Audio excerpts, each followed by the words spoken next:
listeners and spectators, so let's groove with the smooth operator. Just sound so smooth.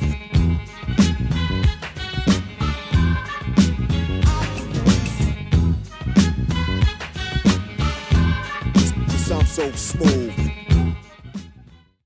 Good evening, good people. This is your host with the most, attorney at war, attorney at law, Stephen G. James, giving to you what you came here for and then some more. Now, as you know, we've been covering the story of Botham Jean, who was killed on the 6th of this month, the 6th of September, 2018, in Dallas, Texas, while living while black. Basically, he was a young man who was in his in his apartment at an apartment complex in Dallas, Texas, after having worked a hard day at Price Waterhouse, the CPA firm, the accounting firm. And unceremoniously, at the end of the evening, someone, according to the first story of the only witness to the case that we have, the only on-scene witness that is, was scratching at his door and trying to get into his apartment. And when he heard the commotion outside of his door, he then went and tried to address the issue to figure out exactly what was going on outside of his own door. And when he approached the person to address the issue of what was happening, they basically shot and killed him. Turns out that this was a police officer who was off duty, who claims that she thought this apartment belonged to her and that she was being burglarized. And of course, the big black scary boogeyman was burglarizing her apartment, and she had no choice but to shoot to kill. And that's exactly what she did. She shot him and killed him, and then just determined that it wasn't her apartment. Now, we've been exploring this case ever since it came to the forefront of our minds, which was about a day or two after the incident. We were one of the first broadcasts to actually bring this story. We pretty much broke this story around the world. And as you know, I am attorney at law, Stephen G. James, your host of your show and mine, The Hour of Power. And our show is being heard around the world in over 178 countries. In over 178 countries, your show, The Hour of Power, is heard. We have people checking in from India.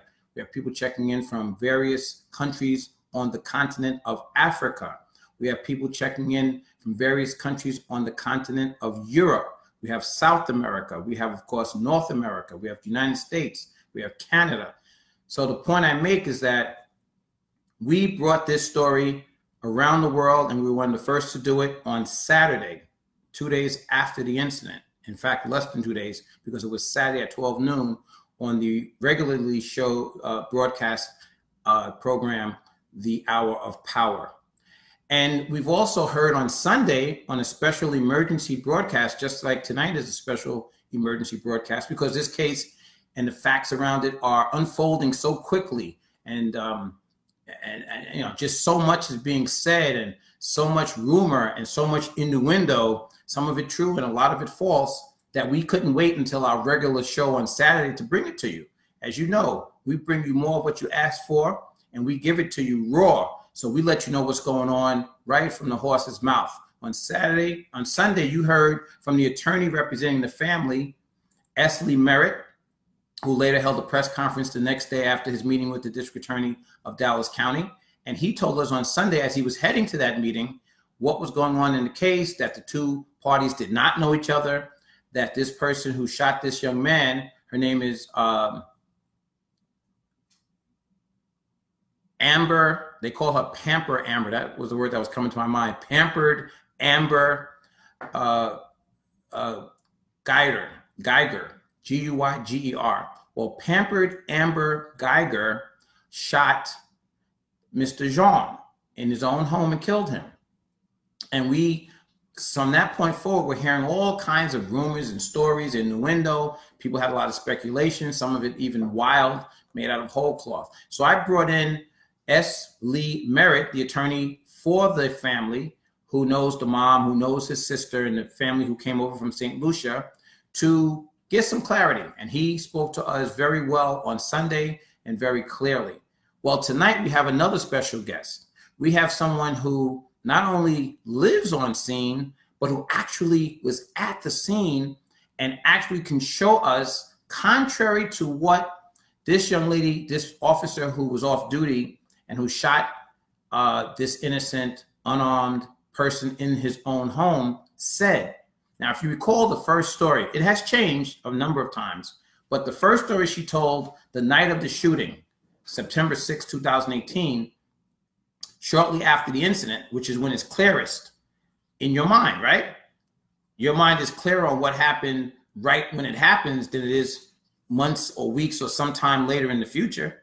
So right after it happened, she told the officers on scene, and also Chief K let us know, Chief Hayes rather, let us know, the chief of the Dallas County Police Department, Chief Hayes, who held that bogus press conference, but we'll get into that later. The point is that when this person, Amber Guyger, was first interviewed immediately after the shooting, she said that she was fumbling at the door. She was tired. She had worked a 15-hour shift or whatever, and she had gone, parked her car on the 4th floor instead of the 3rd. She lives on the 3rd. He lived on the 4th. She ended up going to the wrong apartment, and when she was trying to get into the apartment, the key did not work, and that red or orangey red looking light that comes on when you don't have the correct key came on, and she didn't know what was going on.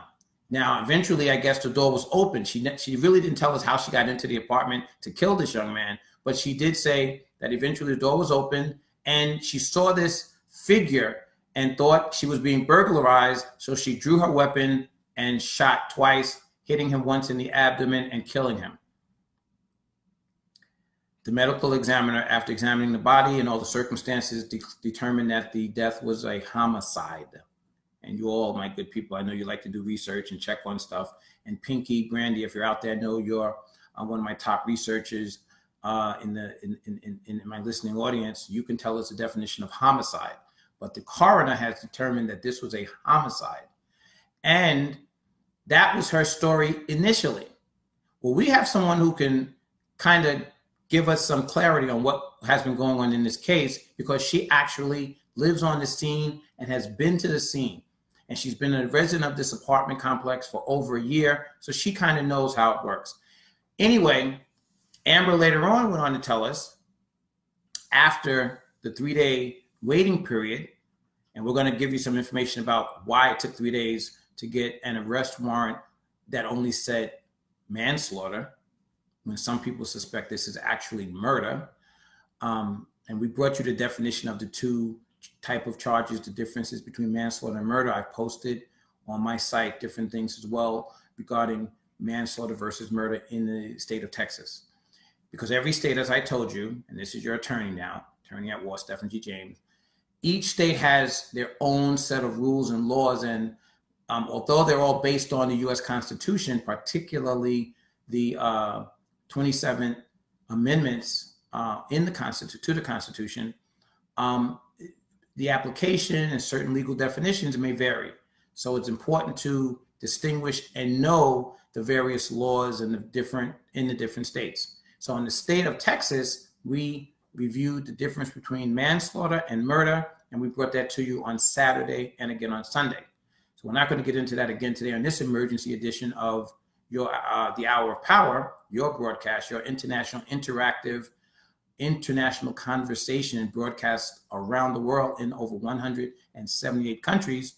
But we will bring you some fresh and new information about this case. Now, after the 3 days that Guyger had to kind of pattern her story to make it sound a little bit more intelligible and make a little bit more sense, although none of her stories have made sense, because you know what I always tell you about a lie. Every lie has a beginning. Sometimes it has a middle, but it never has an ending. It just dangles and dangles and dangles until eventually it gets all tangled up in the dangling participles.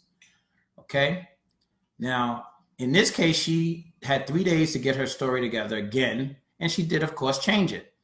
Instead of going with the original story of fumbling at the door and thinking it was her door and the red light coming on and her key didn't work, she claims that the door was ajar.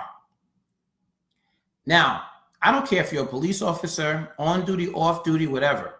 If you come home to a place that you believe is your own apartment and you find the door ajar, why would you go in there? Why wouldn't you call for backup? You don't know what's waiting on the other side.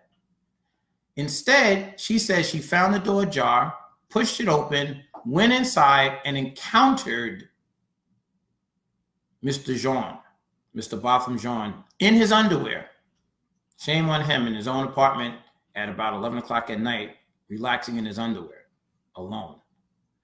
So she encountered him, and the new twist to the story is that she told him to freeze or put your hands up or some other type of police commands, and he did not follow or obey those commands, and she pulled her service revolver and fired twice, hitting him once and killing him eventually. He died at the hospital, not on the scene, but the point is that she killed him. Now, that is the second or third revision of the original story, which had her basically at the front door, not being able to get in at all because her key did not work. Now, one of the issues that we're going to explore tonight is exactly how does that door work? Is it a door that you can leave ajar? Is it a door that has a spring load on it? Is it a weighted door? What? I'm here in New York City, your man of the hour, the one with the power, he who is very sweet and could not be caught dead being sour. And I can tell you that from New York City, the way new constructed doors are made now in new constructed buildings, most of them have a spring load or some sort of weightedness to them so that people cannot follow you into the door, so that it doesn't hang open. So when you go into your apartment, the door is automatically going to close. Not to slam you into it, not to slam your hands into it, but it's not going to stay ajar. If there's not some force pushing it open, it'll close. It does not stay ajar. So we're going to talk to somebody who lives in that apartment building, who did some investigation, and who knows some facts. Facts, my good listening audience, the smartest listening audience on the planet, facts that dispute, that contradict directly the falsities proffered by Amber Guyger, the person who killed Botham Jean last week, Thursday. Okay, so good people, we're going to get right to our guest who's standing by. Her name is Malissa Ann. She lives in that very same complex. She was, in fact, a neighbor of Botham Jean. And let's find out really what she has to say. She's a very interesting person, and I think she'll bring us some very good insight. Let's get her on the line. Hello?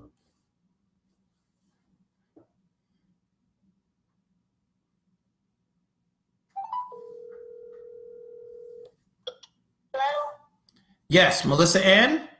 Yes. This is attorney at law, Bothan James, calling you live from the studio of the Hour of Power, which is the international conversation heard around the world in over 178 states, and of course throughout the United States, North America, and Canada. How are you this evening? I'm doing well, thank you. Good, good. We, the audience, and I were discussing the case just now, and we're, as we have been for the past two shows, covering what I entitled A Killing in Dallas. That would be the Amber Guyger Botham Jean case, the young man from St. Lucia, who, as it turns out, is a neighbor of yours, or was a neighbor of yours. Both of them were. I know that you've done some research and checked out some facts and issues that didn't sit well with what you had heard reported in the news and some of the purported, I guess, soon-to-be defenses of the defendant in this case, one of which included how she got into the door. That story has changed a number of times. The first initial story, very shortly after the shooting, was that she was at the wrong apartment, fumbling at the door, and her key didn't work, and somehow she got into the apartment, or the door was open for her, and she realized that somebody was in what she thought was her apartment, and he eventually shot and killed the occupant, who turned out to be Botham Jean. Then after 3 days, and we'll talk about what may have transpired during those 3 days, but certainly after the 3 days, when she was ultimately arrested and charged with manslaughter based on the arrest warrant gotten by the district attorney's office in Dallas County, her story somewhat changed. Now the news story has her getting into the apartment because the door to Mr. Jean's apartment was ajar. Now we got to keep in mind, this incident took place in the wee hours of the night. This was not early evening. This was not 8, 7, 8, 9 o'clock. This was about sometime past 10 and 11 o'clock at night. And he was found in the apartment where he was ultimately found and rushed to the hospital after being shot, in his underwear, watching television in his living room when this person entered. She claimed the door was ajar. She entered what she thought was her apartment, although the furnishings, wall hangings, there was a big red mat, foot mat or floor mat outside the door. None of those things alerted her to the fact that this was not her apartment, and she didn't realize it was not her apartment until after she had shot twice inside of this apartment and hit Mr. Jean once in the abdomen, subsequently and ultimately killing him. Can you tell us, does any of that make sense to you? What is your research? What is your investigation? What is your knowledge of what's going on in this case told you at this point? Just reading her statement, the first one didn't make sense. The second one didn't make even more sense after that. So when we originally parked here, it's pretty full if we come in at night. And the shooting happened at 9:59 p.m. on Thursday night, Central Time here in Dallas. So that would be 11 o'clock New York time or Eastern time, 10 p.m. your time, Central Time. Okay. Yeah.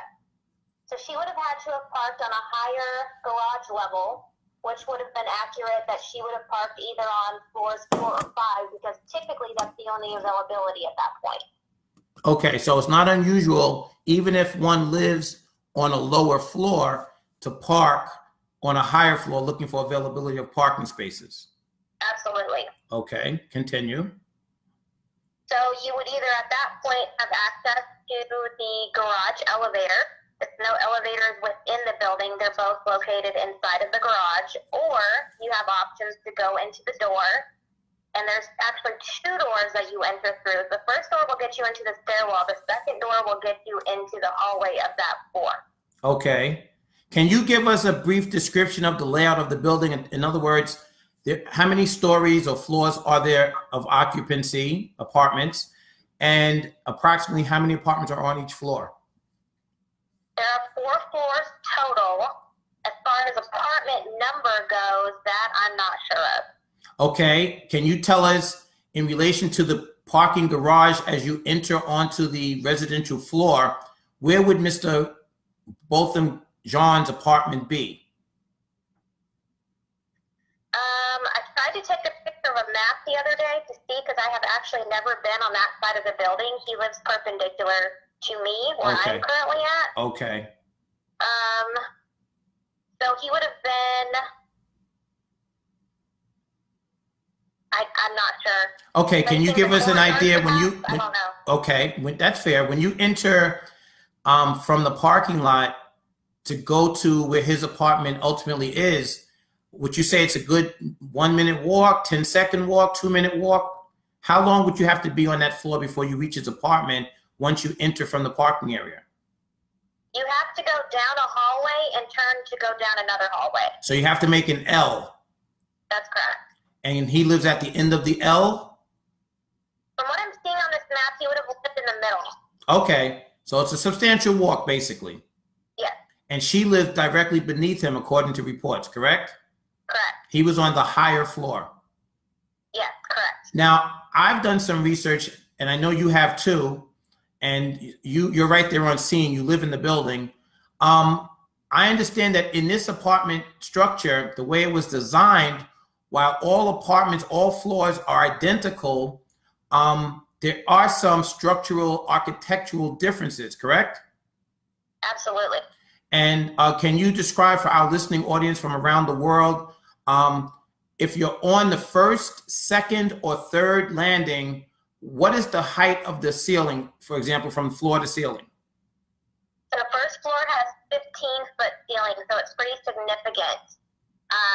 Second and third floors both have 12. So from a personal viewpoint, when I was viewing floors 2 and 3 in the model apartments, they felt much smaller than a 15-foot unit would be. Simply because of the height of the ceiling. So it gave you more of a snugger feeling when you're on a lower ceiling apartment. That's correct. And then floor 4, which is the one he lived on, also has the 15-foot ceiling. In other words, if Amber Guyger lived on the 3rd floor, the floor beneath Mr. Jean's apartment, then she would have lived on a floor with 12-foot high ceilings, floor to ceiling. Correct. And he lived above her on the top floor of the building, which has 15-foot high ceilings, floor to ceiling. That's correct. So when she entered from the parking area onto the 4th floor, she would have been entering in a structure that's structurally different from where she lives. Yes. In terms of the height of the ceilings. Yes, correct. Now, I'm from New York City. I've lived in other states and other countries throughout my life. However, I've lived in apartment buildings for a lot of my lifetime. And I happen to know, just from personal experience, and I'm sure many of our listeners and others, and maybe you yourself can attest to this or disagree. But even when an apartment building is structurally designed to be similar for each floor, and builders do that for a number of reasons. Some of them are economic. They can get discounts on the more material that they use, so use the same, they order more bulk materials that they can use throughout the building, as opposed to making each floor unique. They also do it because sometimes it's easier to get certain products for building purposes. And also building zoning and coding requirements sometimes require some level of uniformity. So there's a lot of reasons why the floors of building structures tend to be uniform, especially built over the last 25 years. Now, having said that, and taking into consideration what you said about the 1st floor and the 4th floor having 15-foot high ceilings versus floors 2 and 3, which are sandwiched in between this 4-story building, I know that when you get off an elevator or a stairwell on a strange floor, meaning a floor that is not the one that your psyche and your sensitivities have become accustomed to because you live on a different floor in the same building, there is a sensing that something's different. And not only that, but just like shoes and tires, which all start off assembled in an assembly line fashion, all similar, almost exactly the same, once you wear them, once you drive a tire on your car, then it becomes unique because of the wear and tear, because of the wear and tear of the shoe when you walk in the shoe. No two people wear shoes alike. No two floors, once the human element, life, pets, movers, different things start to take place, no two floors are alike.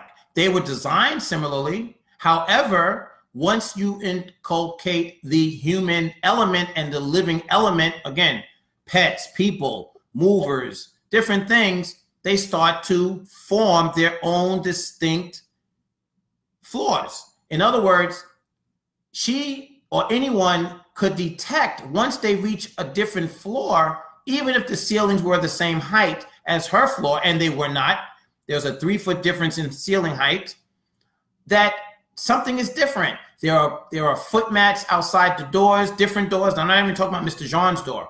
That may be different from her neighbors on the 3rd floor. There might be scratches on the walls. There might be smells from the apartments. In other words, I wanted to establish from you that she had to walk a substantial distance to get to what she thought, according to her, was her apartment, but on the wrong floor. She still had to pass different apartments that she would have normally passed every day. Are you there, Melissa? Yes, that's correct. And yet, she could not sense any differences. And then when she gets to Mr. Jean's door, according to one of her stories, her key did not work. There's a red mat, foot mat, a big red foot mat outside the door, which is not outside of her door. The number, now I understand in your building, Melissa, there are lighted numbers on the side of each door on the wall, correct? Yes. And each number is different. Now, are they numbered like 4A, 4B, 4C like that, or some other manner? The first floor all start with ones. The second floors all start with twos, and the fours. Right, but what would be the second character? Would it be a number or a letter? They're all numbers. They're all 4 digits. Oh, okay. So like the first floor might be 1001, like that? Correct. Yeah. And the fourth floor might have the first apartment being 4001, like that? That's right. Okay. So, and these are all lighted signs on the side of each door, correct? Yes. On the inside or outside of the apartment? Directly outside to the left of your door entry. Right, which means that if you go to a door, if you pass up all those other apartments, if you don't notice that there's a 3-foot high difference in the ceiling height, if you don't notice that there are other placemats, floor mats, doormats outside of other apartments that are unfamiliar to you, if you can't sense that you're on a strange floor because of the various factors that make a floor unique, again, life factors, scratches on walls, different things, even smells of cooking from apartments, things that you get accustomed to when you live in a community of an apartment building, so you can sense when you're on a different floor. If you don't sense any of that because you're so tired from your shift at work, and you finally get to the wrong door, and you still don't sense that you're in the wrong place when your key doesn't work, when the floor mat that you're standing on and that you put your bags down, she said, on, is a red foot mat or doormat. When you look at the number on the apartment staring you right in the face that's lighted, and you still don't recognize that you're in 4001, for example, versus 3001? Is that what she wants us to believe, Melissa? That's in the story. Well, let's talk a little bit about the doors themselves and the structure, because I think she changed her story from I was fumbling at the door and my key didn't work and I couldn't get in. And she never talked about how she ultimately got in to kill this young man. Correct. But when she did talk about the shooting, she claims that the door, in fact, was ajar and that she wasn't fumbling at the door with her keys, that the door was ajar and she thought she was being burglarized because she knows that when she left her apartment, she left it closed and locked. So she drew her weapon into the apartment and it was dark, and she continued to go further into the apartment, in which she encountered Mr. Botham Jean, and then she gave him some police commands: put your hands up, stand where you are, stop, whatever, and he failed to comply, so she fired twice from her service firearm, hitting him once and killing him. Is that the latest story that you're hearing around Dallas? Correct. Now, can you give our audience some insight into the structure of the doors? And I know that you have some video out that has gone viral regarding how the doors are made and how the doors are laid out. Can you just tell us more about that? Yes, so the doors have an electronic key fob, and I'm sure that people have been noticing that too. They're black, they're plastic, and they work in an electronic lock. So when you fit your particular key in your lock, it makes a noise, like the somewhat grinding noise. Okay. And then you turn it, and your door will open for you. So once it closes behind you, it will slam shut, because that's what they're designed to do for protective purposes. So that people can't enter behind you or whatever like that. Correct. And so that your door doesn't sit ajar while you're sitting in your underwear in your apartment watching television or cooking a meal or sleeping or doing whatever you're doing, and somebody who mistakenly enters your apartment with a gun can kill you. That's why the door slams shut. I see. So the door has a mechanism that causes it, unless there is some human source or some other source pushing it open or holding it open, it'll automatically close on its own. It does not sit ajar under any circumstances. Right. So I posted a couple of videos about that because people were asking me if it wasn't open as far as I had it originally, would it still close on its own? So right. Good question. I propped it up against the door frame to see if I could force it to stay ajar. And it still closes by itself. It still closes on its own. That's correct. Okay. So in other words, the premise of my question is yes, in that under all circumstances, the door will not stay propped open or ajar on its own, no matter if it's open very wide or within inches of the shut. It'll still hit the strike point and close. Yes, unless there is something propped to hold that particular door open. Right, unless there's some external force or prop to hold it open, but under all circumstances, absent any external force or props, it'll not sit ajar. Correct. Thank you. So that contradicts. Thank you. That point, regarding her though, they said that she was coming home from a shift and she had worked overtime and she was tired. So when we leave our particular unit, I cannot lock my unit from the inside because we do not have locks on our door handles. So I have to close my door after stepping outside in the hallway, physically insert my key fob, and lock it from the outside as well. So if she was absent-minded that morning when she had left and did not lock her door behind her, it very well could have still remained open the whole day whether she was there or not. The doors do not automatically lock on their own. When you say open, you mean unlocked, not ajar. Okay, I want to be clear. You mean closed but not locked. That's right. Okay. Now maybe she did that. Who knows? We don't get any reports about the condition of her door and her apartment, nor her locks. All we know is that she didn't have a red doormat outside of her apartment, and we also know that she lives on the 3rd floor. Other than that, we don't know much more. And of course, she was allowed to return to her apartment or wherever she chose to go right immediately after shooting this young man and ultimately killing him. And she was not detained by the police. Her firearm was not confiscated. Although at the time of that Thursday evening when she called the police and said there's been a shooting, she indicated that it was an officer-involved shooting, which gives a signal to law enforcement that there was someone involved in a shooting pursuant to their job as a law enforcement agent. This was not that. And that's why Chief Hayes corrected the record to say, initially we pursued this as a, hello? Sorry about that. Initially, Chief Hayes said she was pursuing, Melissa, are you there? I'm here.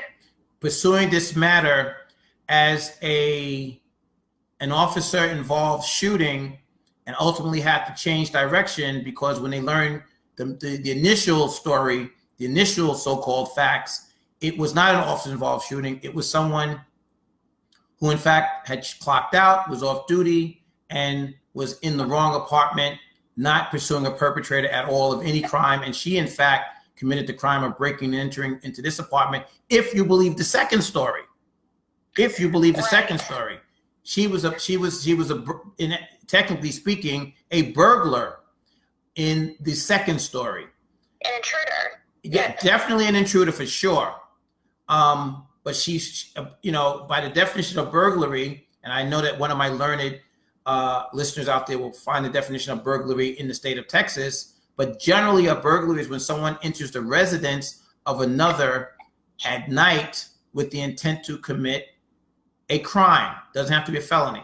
Now, by the time she entered the apartment, she had her gun drawn, if you believe the second story, because she alleges that the door was ajar and she was suspicious and thought she was being burglarized herself. But in fact, she was wrong. And we know that ignorance of the law and the facts is no excuse. Ladies and gentlemen, you are listening to Malissa Ann, a wonderful young lady who lives in the same complex. By the way, Melissa, what is the name of that complex for our listening audience? It is Southside Flats. And do you know roughly when Southside Flats was constructed? Nearly 2 years ago. So it's a brand new structure, basically. Mm-hmm. And most of the residences, this is our original residences, I'm assuming. Yes, there's a lot that are still here from the beginning. Okay, well, 2 short years ago, 24 months ago. Okay. And I understand from reports that Guyger lived in the building for about 2 or 3 months, no more than that. Right. And that there was a chance that she and Mr. Jean, Botham Jean, who is an immigrant from the island nation of St. Lucia, had never met. Is that your information as well? That I'm unaware of. Okay.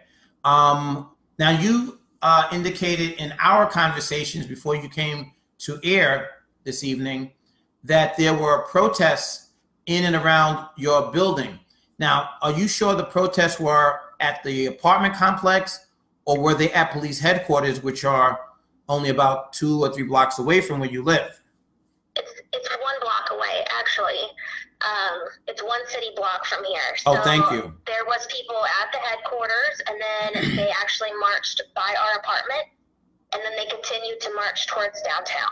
Oh, I see. So it was like a parade of protesters. Yes. On the move, parading past your apartment complex. They weren't protesting the complex at all. Well, they stopped outside to pray and then to show respect. I see, as the site at which this incident occurred. Yes. Would you say it was a peaceful protest or vigil? Yes.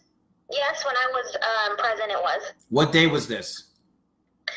This was 2 days ago, so Monday evening. Oh, okay. Right, okay. We had announced that one on the air. 7 p.m. Monday evening at police headquarters, which is a block away, a city block away from this apartment complex, which is called, again, Southside Flats. Do you know how long, or did you ever learn or have any idea how long Botham lived there? We know that Guyger lived there about 2 or 3 months. What about Botham Jean? I'm not sure. Okay. Is there anything else you'd like to add to the conversation that I have not covered? Well, there is a point that I would like to add. While you were talking about her walking down the hallway, going to his apartment, I was kind of reviewing the site map that I have. Okay. And she would have had to, there's 2 entries that she could have possibly taken from the garage at that point to enter. Okay. Going either one of those 2 ways, because it goes in a U shape from entry to entry. Back out, both lead to the parking garage. Oh, okay. So if she would have been in the right entry, she would have walked past approximately 16 units, both on her left and her right. So it would have been 8 on each side. If she would have walked past the left side, it would have been approximately the same amount of units, approximately 8 to the left and 8 to the right. So she would have had to, I'm sorry, continue. You have 16 chances of noticing different doors, different floor mats, anything that's off to you. Right. Anything that's unique to that floor and not unique to the 3rd floor. Correct. Gotcha. Okay. Yeah, because when they tried to tell us she mistook his apartment for hers because she lived directly beneath his, the first thing that came to my mind was, well, each floor, while they are constructed alike, are unique once you add the element of people and living. You know, in this apartment. Yeah, individuality. Right. And this apartment complex is 2 years old. It's not like it's 2 months old. So over the course of 2 years, each floor begins to have its own uniqueness because you have people moving in. And like you said, there are still some of the original tenants, which implies by your statement that some have moved out. And in the moving in and out process, you get nicks on walls. You get different things that make that floor unique. That would make her floor unique. That would make your floor unique. But one of the standouts in my mind also, when I learned this later from you and other sources, is that on his floor, unlike hers and unlike the 2nd floor, the ceilings are 15 feet high. The apartments are larger. Am I correct, Melissa? Yes. And if that didn't alert her, and the red carpeting outside of his door, the red doormat, did not alert her, nor did the fact that her key did not work, nor did the fact that the smells and unique odors from the various apartments on that floor were different. And like you pointed out very astutely, I might add, Melissa, she passed 16 apartments, whether she came from one direction or another from the garage leading to his apartment by mistake. She had 16 chances to kind of have her sensibilities kick in. Now get this, this is not an elderly woman. This is not a child. This is a young, I believe 30 or 31-year-old, 5-year veteran of the police department who is trained to be alert, trained to notice their surroundings, more so than the rest of us, more so than the average citizen. She, of all people, should have been aware of the differences around her from this floor, 4th floor, Botham Jean's floor versus her floor, the ceiling height, and all the other things we've discussed. Yet she found herself, despite all those differences and all those things that would make her know you're making a mistake, miss, she found herself in his apartment, according to her latest story, and I say story with quotes, deep into the apartment, killing this young man. Ladies and gentlemen, you are listening to Malissa Ann, who is a resident at this apartment complex where both Botham Jean, the victim, and Amber Guyger, the killer, lived. Melissa, is a very articulate, astute person, and she took it upon herself, and we thank her and we're very grateful for her for doing this, to go out and check the various doors and, you know, the scenarios that Amber Guyger offered as her reasoning behind the shooting of Mr. Jean. And much of what Melissa found dispelled, contradict, squashed, if you will, Amber Guyger's accounts. They make no sense. They don't pass the smell test once you see the testing that Melissa Ann did. Let me ask you this, Melissa Ann. There were 3 whole days between stories, between the shooting and the apprehension of this killer. There were 3 whole days from the time Amber Guyger, we call her Pampered Amber because she's been pampered all along and treated with kid gloves, unlike what Chief Hayes wants us to believe, which is that she's being treated like every other suspect or defendant now in this type of case. We know that's not true. We knew that wasn't true when she was saying it, especially when she told the world she didn't even know where Amber was. That didn't even sound credible. And that was at her press conference on Friday. She had no idea where this young lady was. On Saturday, no idea. Of course, we later learned, and I was suspicious, and I brought those suspicions out to our listening audience when I heard it. But we later learned that Amber Guyger was in the care, not the custody, but the care of the Texas Rangers, who ultimately released her as well with no charges being brought. Now, what have you heard may have been some of the reasons why, or the main reason why, that you may have heard she was not, this so-called manslaughter warrant that Chief Hayes talked about on Friday took so long to be gotten. What were some of the reasons behind that, Melissa, if you know? Again, this is not facts. This is just what I've heard in a roundabout way. It's also in writing on Facebook.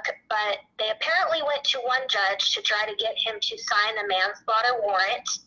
And he said, this doesn't sound like a case where it's manslaughter. It sounds like it should be an even greater charge. So he didn't sign it. So they were waiting for another judge to be willing to sign the manslaughter warrant. When you say they, who are you referring to? The police officers who were trying to serve the warrant. Were these Dallas County police officers, or were these Texas Rangers, the state police? That I'm unaware of. I think they said DPD in the article. So that would be what? The state police? Dallas Police Department, Dallas DPD. Police Department. Okay.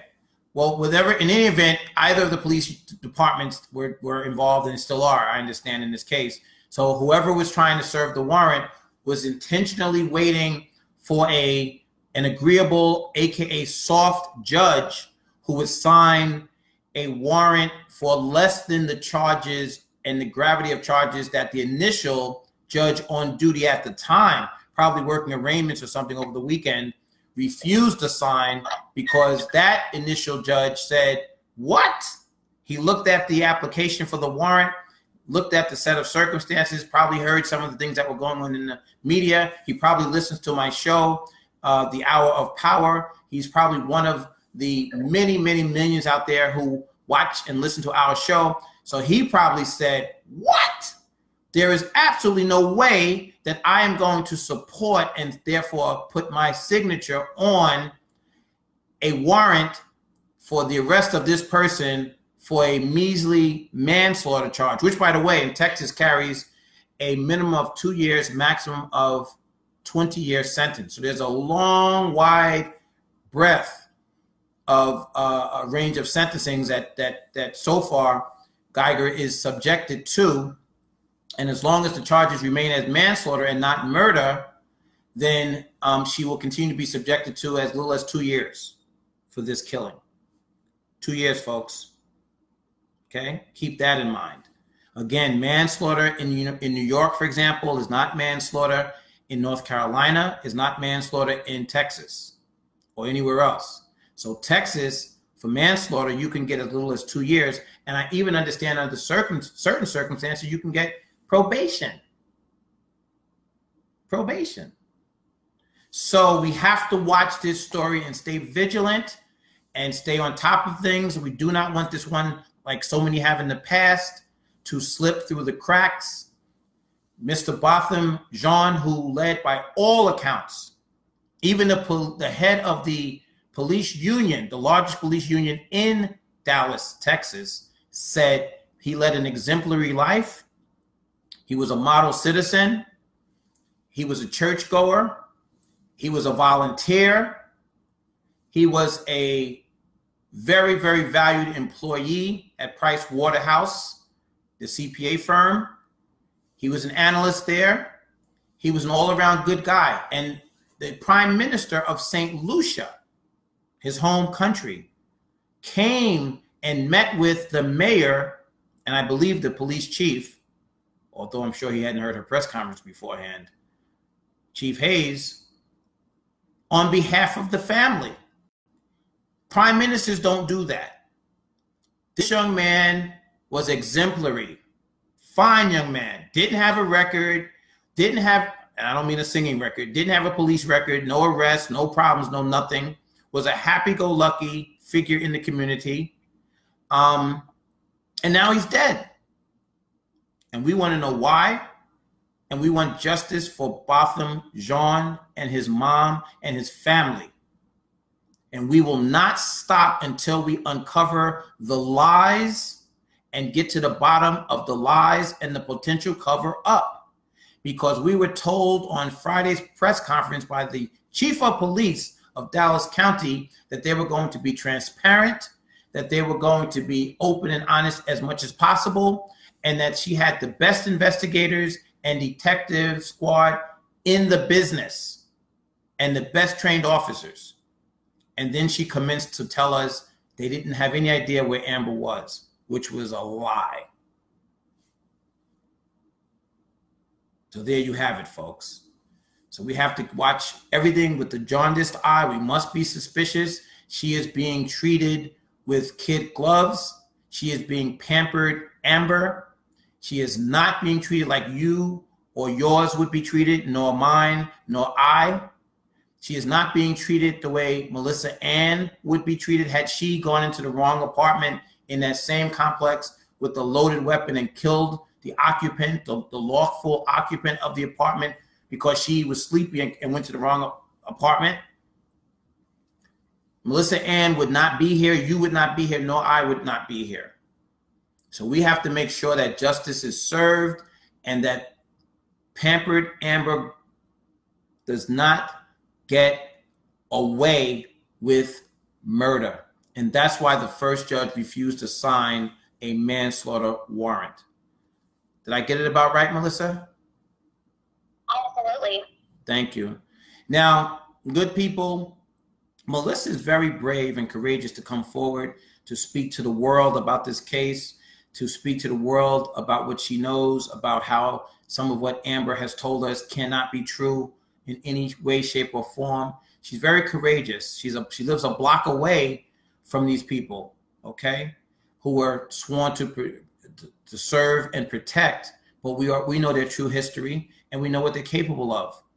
Our law firm is now representing Malissa in any and all matters if things are related to this case, because we believe that she deserves that protection.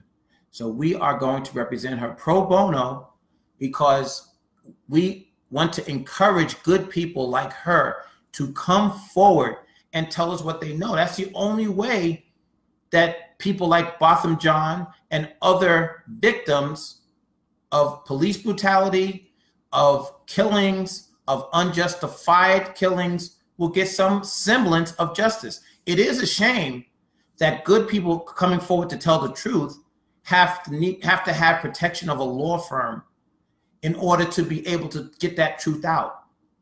But it's also a shame, good people, and I told you this Sunday when we had S. Lee Merritt, the attorney representing the family of Botham Jean, on the show, that why should the mom, for example, or the family have to retain a private attorney or attorneys to get justice for their killed child, when the district attorney's job is to represent the victims? You pay tax dollars. You pay these people's salaries, but you also pay Amber Guyger's salary as well as a police officer, and all of those at the police department, and all of the Texas Rangers as well, and the judges as well. So if it is the job of the police to protect victims of crimes, if it is the job of the district attorney to side with the victims and prosecute the perpetrators, why then is it necessary for the mother of Mr. Jean and the family of Mr. Jean to have private attorneys to represent their interests to the district attorney's office? That is oxymoronic. It makes no sense, but that is the world in which we live, especially people of color. Now, you can take that or let it alone, but that is just the facts. And you know, when you come to the show, The Hour of Power, hosted by your main-made man, attorney at war, the attorney at law, Stephen G. James, we only deal in facts, and we don't deal with fiction here. We tell it like it is, not like you want it to be. But we have to take it like it is and make it the way you want it, but we have to make it happen by our activity. That's why they call me the attorney at war, because I am a 5-star general in the war for justice and equality, and we march on. Malissa, I want to thank you so very much for taking the time to be with us this evening. And as you know, we are representing you at our law firm of Stephen G. James in all matters concerning this particular issue.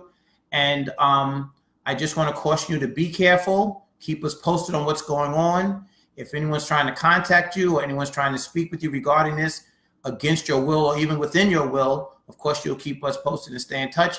And if you learn of any new developments, facts, or even innuendo, let us know. And you're always welcome here. You have a platform and a forum right here on The Hour of Power, hosted by your main-made man and your attorney, Stephen G. James. Okay, Malissa? Yes, sir. Thank you so much for your time. Is there anything you want to say before you go? Anything you want to add? I'd like to add to the comment about the family hiring an attorney to represent them. Go right ahead. There's two witnesses from our unit, and they have recorded videos as well of her pacing back and forth on the balcony after the shot. They came forward, but they didn't come forward as the police. They came forward to the family's attorney first. Now that sounds like people who don't trust the police. That's correct. So now we're awaiting their official statements, to come out. But from the news that was displayed yesterday in Dallas, it's going to completely contradict everything that she said. Unbelievable. They heard her banging on the door. So if the door was open or ajar or unlocked, you wouldn't have to bang on a door in an apartment that you live in by yourself, because nobody would be home to answer it. Right. Who are you banging on the door, open the door to? Right. Good point. I didn't know about that. What else did you hear? About the light situation in the hallways. So yes. Our hallways are very, very well lit. including the light that sits next to our doorway. So if she's claiming the entire apartment was dark, she would have had to come into the door, let it slam behind her, fumble around with whatever she had in her hands at that point, put it down, then grab her gun. Who knows how long that's going to take, and then fire 2 shots at him thinking he's an intruder without ever turning on a light. Unbelievable. Wow. So she's in the doorway, like she says, there's light that's coming in from the hallway, immediately shutting into your unit. Right, right. So she would see right from there that there's a difference between her unit and his. Or if she was seeing him right away, like she claims she saw him right away. Right, that too. And she would have been by the door and could have backed herself out and walked out. Right, when she realized that she was in the wrong place, like most of us would have done, instead of killing the person we encounter. Let me ask you this. When you open the front door of all the units, is there a wall right immediately as you open the door, or a closet, or is there an open area when you open the door, in the front door to these units? So there's a hallway, and in the particular area of the building that they were in, there would have been units across the hallway from them as well, like neighbors. Right. In the area that I'm in, it's just a cement wall. I do not have neighbors across the hall from me because it's the parking garage structure. I understand. But when you open the door to enter the unit, are you entering into an open area inside the unit, or is there like a turn that you have to make until you find an open area like a living room? Or do you open up into a living room? I don't know his particular layout, and there's different layout options here, but you're going to open it, and there's an entry space that you could stand in with light switches available to you. Okay. And typically, they open into the kitchen area. Gotcha. So when she says that she went in, this is the second story, she went in because the door was ajar, and she felt that she was being burglarized, and it was dark, and she went in a little deeper and saw a dark figure that she gave commands to, et cetera, and then eventually shot at. She could have turned on the light switch before going deeply into the apartment, you're saying, correct? Yes, or if like the second story the first story, stated that she had items in her hands when she was unlocking the door, got frustrated with the lock, correct, put these items down by the red floor mat, then proceeded to mess with the lock. At that point, she would have had to pick those items back up before she got into the door somehow, and those are unexplained. Unbelievable. So we have to wait for yet another story, I guess, that's going to amend the first few stories that she's telling the world. Well, Malissa, we have to take our hat off to you and thank you so very much. You must stay strong and courageous as you have. God has blessed you to have the determination and the strength that you have, just like your other 2 neighbors who do not trust the police, who turned over their video of her pacing and yelling all kinds of craziness after the shooting. And I understand that there are people who heard her yelling, like you just said, before the shooting. Let me in, let me in. Do we have any of that on tape, or you think that that's something that's going to be turned over to the family's attorneys? We're waiting for that information to be released. Okay, so we don't know if that's been recorded. I saw the recording after the fact. I saw of her pacing on the 4th floor balcony, in a apparent level of grief about what she had just done. But we're waiting to see if there is actually recording of her upon entering or before she actually shot Botham, correct? Or a camera in a hallway that would have caught that. Yes. Right, right. Unfortunately, and I guess this is why the family, among other reasons, had to hire their own attorneys instead of relying on the state attorney, the district attorney, to protect their interests, because I guess they're not even trusting that. If there's a camera and a video, maybe they'll never see it. Maybe they'll never see the light of day if you don't have your own attorneys on top of things. Even someone like you has to consult with a guy like me to protect your interests and rights, because even in this peripheral way, you're involved in the case now and getting a lot of national and now international attention by being on this show. And, you have to be careful. And it's a shame that we live in a world like that now, when the persons that you have to be careful of are the people who your tax dollars pay to protect and serve you. Public servants. Yes, it's sad. Yep.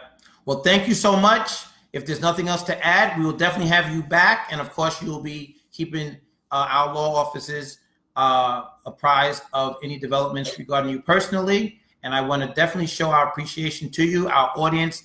Before Melissa goes, is there anyone that has a question for Melissa before we go? Melissa, we have, I don't know, 700 people who are in the comments at this point who have checked in. I mean, that's like twice what we've had in the recent show regarding the same subject. So people are definitely interested in you and what you have to say, and they are definitely interested in this story. It has not died. It's only gotten more nourishment and bigger as we move forward with the facts, and as some of the facts continue to roll out, despite the lies and the cover-up that's being attempted and perpetrated on us. This case is less than a week old. It happened on the 6th, a week from tomorrow. It's only 6 days later, and already we've had 2 or 3 different stories by the one witness, the one live witness between the 2 people who actually interacted in this unfortunate incident, and she keeps changing her story. So I'm going to let Melissa go if there are no questions. And Melissa, we will definitely be in touch with you. Thank you again for your time and your diligence. Stay strong and be well. We will talk. Absolutely. Blessings. God bless. Good night. Bye-bye. Well, good people, as you know, your host with the most, the man with the master plan in the palm of his hand, always brings you that dynamic stuff. You know what I'm saying? We bring it to you raw because that's what you come here for. You don't come here for that watered down BS, that baloney that you get on some of the other networks and some of the other corporate owned and corporate run outlets who don't care about what you're interested in. They're going to tell you what they're going to tell you, and that's it, whether you like it or not. No, you can talk to us. This is your Maine made man, attorney at war. That's right, the 5-star general in the war for justice and equality. And we will not stop. We've been doing this for 30 plus years, and we ain't going to stop. I think Puff Daddy said, I thought I told you that we won't stop. So here we are. Let's see who's in on the check-in. We have Faye Allen, Sharon Key, Mary Beth Fati, Ophelia Burnett, Michael Williams, Joan Edwards, Rajlyn Schneider, Roy Glover, Pinky, Baya Chica. She has our definition of homicide. Thank you, Pinky. Sharon Key, thank you very much. Shauna Moreau, thank you, joining us from North Carolina. How's everything down there as far as Florence is concerned? Shauna, keep us posted on that. Kinky gives us the definition of homicide: the killing of a human being due to the act or omission of another.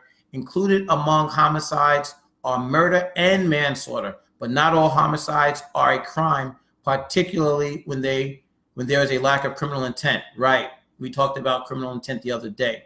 Thank you, Pinky. And you're right. Homicide means basically the death of one at the hands of another. That's the basic definition. It doesn't necessarily mean murder. It doesn't mean manslaughter. It's not. Those are legal terms that are drawn after evidence is presented. But homicide, there are 4 ways to die. There's suicide, there's natural causes, there's accidental, and then there's homicide.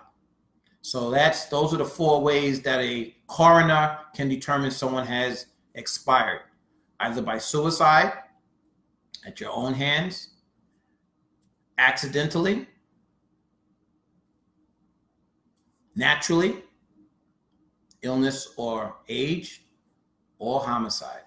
Those are the 4 which is the cause of death at the hands of another.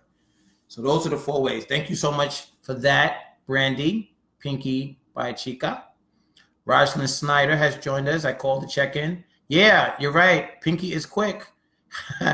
Pinky is quick. Sharon Key says they're lying.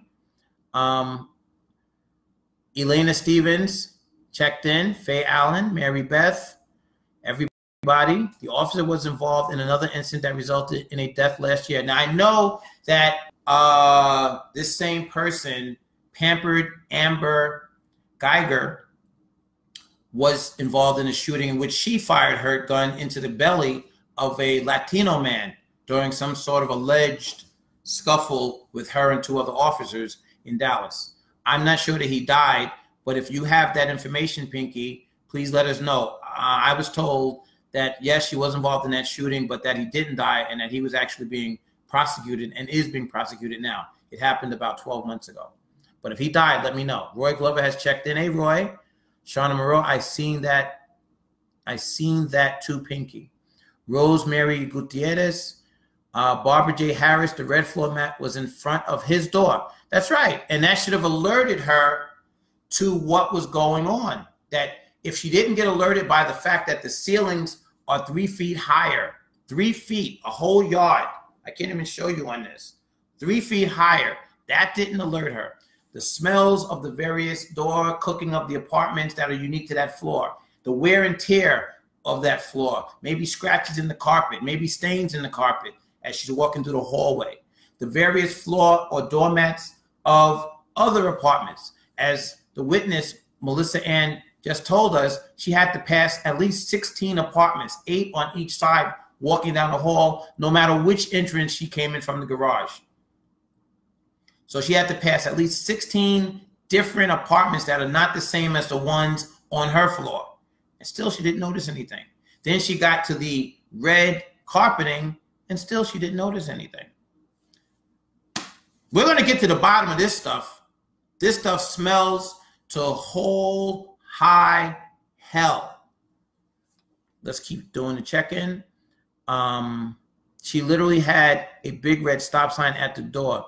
Geez, she's an idiot. Yes, she is, Shauna. Thank you so much for that comment. Sabrina Lewis has checked in. Hey, Sabrina. Joan Elise Edwards. Amen. Sharon Key, he opened his door and she shot him dead. That's her first story for sure. That she was fumbling at the door and then he came and opened it. He was an intruder. She pulled her gun and shot it. But I guess she heard me say while she was on the run for those 3 days that it's impossible to have put your hand on your gun, drew your weapon, poised the gun or cocked the trigger and fired before he could say, hey, who are you? What are you looking here for? And see that the man is in his underwear, not quite in burglary outfits. Okay? So if the first story didn't make any sense because she heard your main man, your man of the hour, attorney at war, attorney at law, Stephen G. James, dissect and destroy that statement. So she had to come up with a different one. And now her new one is that the door was ajar. Well, I just brought you a witness in Malissa Ann, who is a resident of that apartment building, who's been there for a long time, who has videos online now. And you guys, some of them are on my site. You can see them now on my page, showing how those doors have a spring mechanism on them that cause the doors to close automatically unless you hold the door open or jam the door with something. Otherwise, it's going to close, no matter if it's open wide or open a little bit. That door is going to always close 100 out of 100 times. So that punches a big fat hole in her newest story. Quentin Blake's on the check-in. Hey, Q, what's good, man? We go back, man, to junior high school. What's up, brother? Hope all is well. My man is retired, law enforcement. Sabrina Lewis, good evening. Good evening, Sabrina Lewis. LaShawn James has joined us. Hey, Angela Robinson from Dallas, Texas. And you were at the vigil. Tell us about it. We talked a little bit about it with the witness, Melissa, who's our new client at the law firm of Stephen G. James. In this case, we are representing her interests. And she told us that some of those who were at the peaceful vigil, and it was very peaceful as far as she knows and from what she heard and from what she actually saw the time she was witnessing it, people were peacefully walking past the building where the incident occurred, which is a block away from the Dallas police headquarters, and going towards downtown to continue the peaceful protest on Monday at 7 p.m. So I understand you were in attendance. Can you give us some 411 on that, Angie? Appreciate it. Hello, Mr. James. This is Angela Robinson. Hello. From Dallas. Oh, Ferda has joined us. Kusuma Wahagandhi from India. Thank you, Ferda. We appreciate that. LaShawn James. Hello. I reside in Dallas, Texas. You do? Were you at the vigil as well? And can you give us some more insight on what's being said in the Dallas area regarding this case? We just heard from a resident of the actual building where the perpetrator and the victim lived. But if anyone has any more insight, we definitely want to hear it. Sharon Key, to notice the numbers that are highlighted. Yes, and we had a whole big discussion about how these are big numbers, 4 letters beginning with the number of your floor. So on the 4th floor, it would be like 4 and then 3 digits preceding that, 4001. 4, blah, blah, blah, blah, blah. Or if you live on the 3rd floor, like pampered Amber Guyger lives on, or lived, it would be 3, followed by 3 subsequent numbers. How did she miss that? How did she miss the red floor mat? How did she miss the other different floor mats in front of the 16 other apartments that she had to have walked past? How did she not sense that she's on a different floor? Because the ceilings are 3 feet higher on the 4th floor than on the 3rd floor where she lived. So many questions. Amber, come on now. You're going to have to come again. You're going to have to come back again with something better. I think L Boogie said that. Lauryn Hill. You're going to have to come again. Because what you're coming with right now is weak as baby cocky. Pinky says, how about her muscle memory to her place? Yeah, that's my question. Daily habits become more automatic response. How long was she living there? We already said that she's been there for 2 to 3 months. Are there numbers on the floor entrances? Yes, there are. All of these things should have alerted her. You're right. In addition to her muscle memory, which apparently was lacking that day, even though this is a trained professional police officer for almost 5 years. Trained more than the rest of us have a natural instinct. They have natural instincts also, but they have additional training to be alert and to perceive their surroundings, and to be alert to different things. This lady perceived nothing, was alert to zip, and finally rested her bags on the red floor mats, the doormats that was outside of this young man's apartment, and didn't notice them. Didn't notice the floor mat, didn't notice the floor mats of other apartments, because Melissa, who lives in the apartment, who has been on the floor, who has been to that apartment, noticed that there's floor mats on other apartments leading up to his. And it's like an L shape, she said. You have to walk the corridor, and then you have to make a left turn, like an L. Yet this lady noticed nada. So that's a good point, Pinky. Shauna Morrow, I thought the Rangers got her warrant. Maybe this prolonged her arrest. Disagreement between the Dallas Police Department. No, and the Texas Rangers. No. They're in full agreement. There is no disagreement. In fact, according to the chief of police of the Dallas Police Department, DPD, her name is Chief Hayes. As of Friday, she had turned the investigation completely over to the Dallas Police. So there was no, to the Texas Rangers, from the Dallas Police to the Texas Rangers at the chief's request, at Chief Hayes's request, the chief of the Dallas Police Department. So there was no conflict between the departments.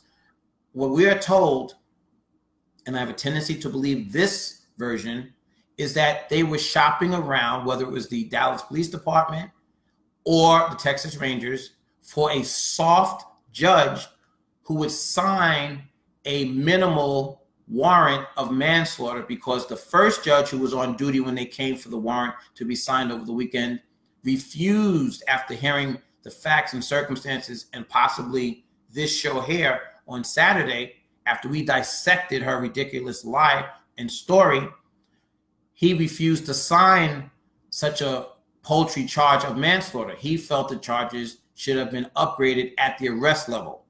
So they couldn't get the judge to sign. They had to wait for a new assigned judge to take over on Monday or Sunday afternoon, which is why they arrested her after that was signed on Sunday. That's the reason, we're told.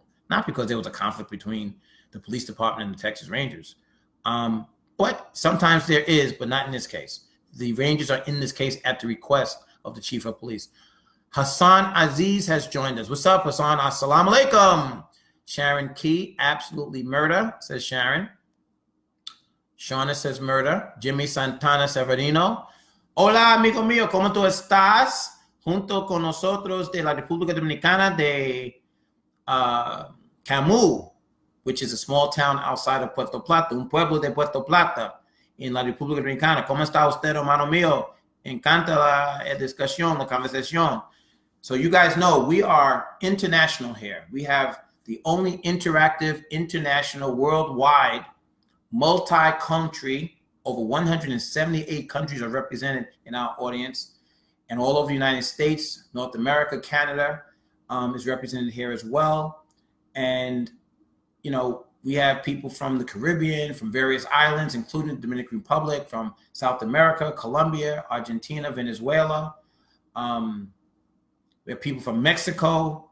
I mean, this is a growing worldwide international broadcast and your conversation. And it all started because they tried to ignore our voices, our wants, our needs, our interests, and things that concern our community. By our, I mean people of color, but also people who are like-minded, who are fair-minded, who are interested in seeing justice for all, not just justice for some. And you guys can read my book, And Justice for Some, the story of Stephen G. James. It's available on Amazon. And Justice for Some, and Justice for Some, the story of Stephen G. James. It chronicles about 5 or 6, 7 years of my life that someone took from theirs to follow me around and chronicle some of my cases and exploits earlier in my career. I think it's good inspirational reading. It is written by Hugh N. Griffin, and available on Amazon. And Justice for Some, the story of Stephen G. James. Also, good people, we now represent Malissa in this matter. Malissa Ann from the building where Mr. Jean and the killer of Mr. Jean, Amber Guyger, lived. And, you know, we want to definitely make sure that this young lady is protected and well represented. So we agreed to take on her case at her request earlier. And, you know, we want people, we want to encourage citizens to come forward and tell what they know, even if the perpetrator of the crime, of the heinous act, is a police officer still. You still got to come forward because this family deserves justice like anyone else's. So we commend Melissa for what she's doing, and we will do all that we can to make sure she stays courageous and is not intimidated or discouraged in her efforts. Video is available on YouTube. Which video is that? You got to be more specific, Pinky. Video is available on YouTube. You got to tell us what videos are you speaking of? Right, banging on the door. Yeah, that's what I heard, Barbara Harris, that there was banging on the door by her. And apparently, according to what Melissa said, there are witnesses, two different apartment neighbors who heard her banging on the door prior to the shooting, saying, "Let me in, let me in." Now, obviously, she lives alone, they say, so there was nobody to let her in her door, in her apartment. So what was she talking about? To whom was she yelling and referring? That remains to be seen, but apparently a bombshell's coming soon. Shauna, the DA, is doing her own investigation outside of the police. Good, they should. Pinky claims she called her partner. Was she doing CPR? Most likely not, because her clothes would not have been covered in blood. Well, her clothes would have been covered in blood, says Pinky. You're right. If she were doing CPR on a person who had just been shot mortally, as it turned out, in the abdomen, there would be a lot of blood, and on anyone who tried to perform CPR, and apparently she wasn't doing that. She was pacing outside, feeling sorry for herself, worrying about what would happen when I found out about the case. Sharon Key, because her key never opened that door, he opened his door, then boom! Yes, that was her first story for sure. Thank you, Melissa, for your information. Yes, we do thank Melissa for that. Barbara Harris says thank you as well. Sharon Key says thank you. Shauna Moreau says okay. Damari Ruiz, ¿cómo está usted, Damari? Joining us de la República Dominicana en Puerto Plata. How are you? It's a pleasure, un placer a verte esta noche. Tú tienes interés en este caso también. Gracias a usted y Dios te bendiga. It's un placer for you to hear our show, so thank you very much. Bridget Barrett. Hi, Bridget Barrett. How are you? From Brooklyn, New York. Good enough. Hello, Mr. James, says Bridget.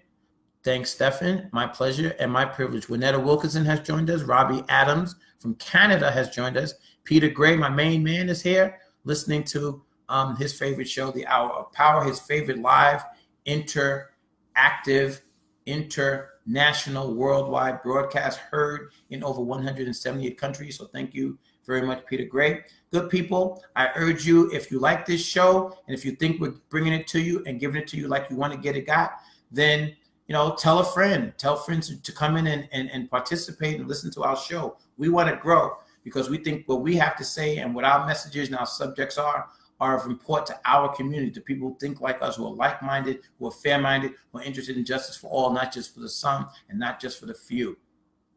So if you like what we do, tell a friend or two, okay? This is the Hour of Power with your host, the man with the most, attorney at war, Stephen G. James, the 5-star general in the war for justice and equality.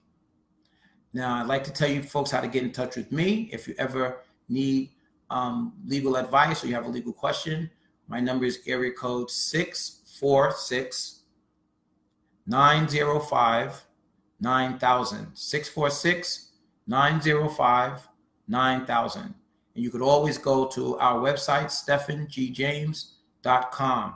stephengjames.com. All letters lowercase running together. stephengjames.com. And or you can Google us if you want to know more about my background, and you can certainly get that book, And Justice for Some, the story of Stephen G. James, written by Hugh N. Griffin, and it's available on Amazon and other outlets as well. Okay, good people. Well, I hope you enjoyed this emergency special edition, special broadcast of the Hour of Power. Normally we meet on Saturdays at 12 noon, and we will be meeting this Saturday at 12 noon as well. But as always, if there are new developments in the story, new things that come up, if those witnesses that Malissa Ann talked about, the neighbors who heard Amber yelling, let me in, let me in. If there's further information on that, I will definitely bring it to you first. You can count on your main-made man, attorney at war, the attorney at law, Stephen G. James, to give you what you came here for, and that's good information in the raw, okay? So holler back if you hear me, and until then, may you be blessed, and may God continue to bless you and keep you until we get together again. Amen. Peace be still.